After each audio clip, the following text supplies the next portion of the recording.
আসসালামু আলাইকুম এভরিওয়ান, কেমন আছেন সবাই? আজকে আমি গোড়া মাছ রান্না করব, মানে ছোট মাছ। এই যে সবকিছু আমি রেডি করতেছি। আমি এই যে ছোট মাছ রেডি করতেছি, ধুয়ে টুয়ে সব রেডি করব। এইখানে আমি কাঁচামরিচ নিয়েছি অনেকগুলো, কারণ আমার ঝাল খাইতে খুব ভালো লাগে। আমি এখন পেঁয়াজ কেটে নিচ্ছি, তারপর ধনিয়া পাতা ধুবো, ধনিয়া পাতা ধুয়ে কেটে নিব। আপনাদের পরিমাণ মতো ঝালটা দিবেন।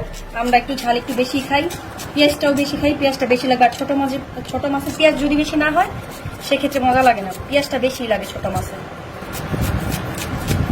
দাঁড়াও, কাঁচামরিচ পেঁয়াজ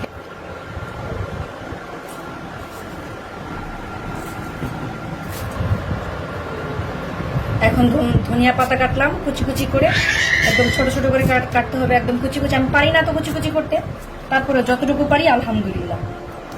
কিছু আলু দিব, অল্প কয়টা দিব, 3-4টা আলু দিব, কারণ আমার শাশুড়ি মা যে উনি আলু খায় না গোড়া মাছের। তো আমি আবার আলু ছাড়া কোনো কিছু খাইতে পারি না। আমার আলু খুবই পছন্দ, ছোট মাছ অনেক পছন্দ, আলুও পছন্দ।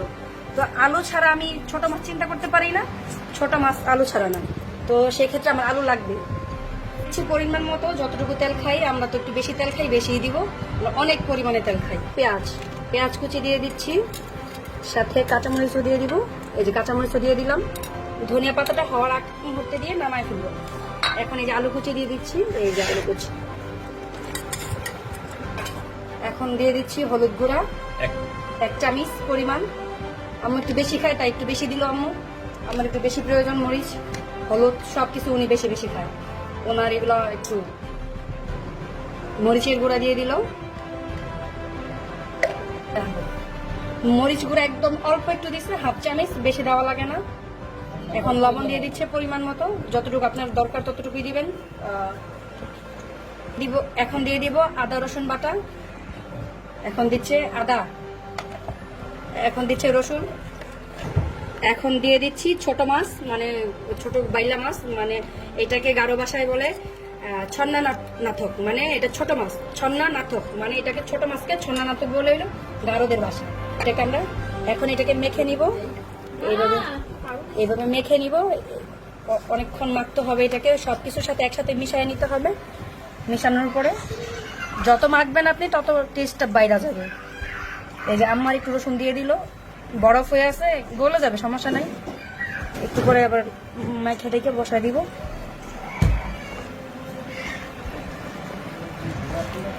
এখন এটা মাখা শেষ হয়ে গেছে, এখন এটা আমরা চুলায় বসায় দিব। আমাদের চুলায় যেহেতু গ্যাস নাই, আমরা পানি খুবই কম দিব, খুবই হালকা পরিমাণ দেবো, 1/2 কাপ পরিমাণ পানি দিব। হাতটা শুধু ধুবোই পানির মধ্যে ইয়াতে, কারণ আমাদের চুলায় খুবই কম গ্যাস, এটা হইতে অনেক টাইম লাগবে। এখন পানি দিয়ে দিচ্ছি পরিমাণ মতো, খুবই অল্প পানি দিব, আর একটু লাগবে। হ্যাঁ, হয়েছে। এই যে চুলায় বসায় দিচ্ছি, আমাদের চুলায় খুবই কম গ্যাস, একদমই গ্যাস নাই। এইভাবে বসায় দিচ্ছি, এইভাবে হইতে হইতে 1-1.5 ঘন্টা লেগে যাবে।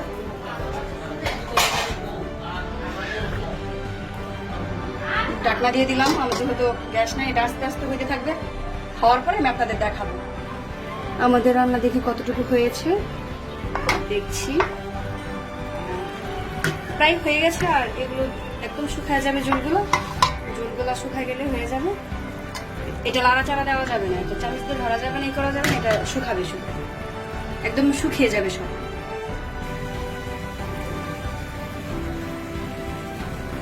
রান্না শেষ, এখন আমরা ধনিয়া পাতা দিয়ে দিচ্ছি। এটা আরেকটু টানবে, আরেকটু বলতে একদম পুরা লেগে যাবে, এই চচ্চড়িটা একদম কড়াইয়ের সাথে লেগে যাবে, আলুগুলা পুড়ে যাবে, মাছও পুড়ে যাবে।